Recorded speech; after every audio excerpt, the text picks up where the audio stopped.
3 காரியம் இருக்கு.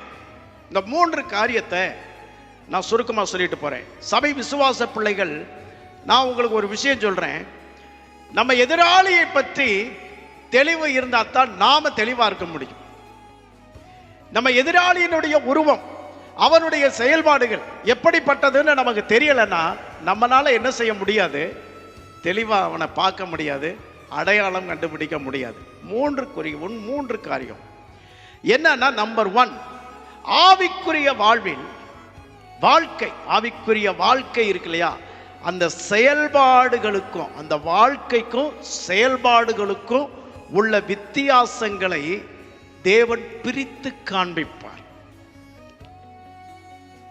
ஒருவனுக்குள்ள பரிசுத்த ஆவியானவர் இருந்துச்சுன்னா அவன் வாழ்க்கையும் அவன் செயல்பாடும் அவன் பேச்சும் எல்லாம் ஒன்னாவே இருக்கும்.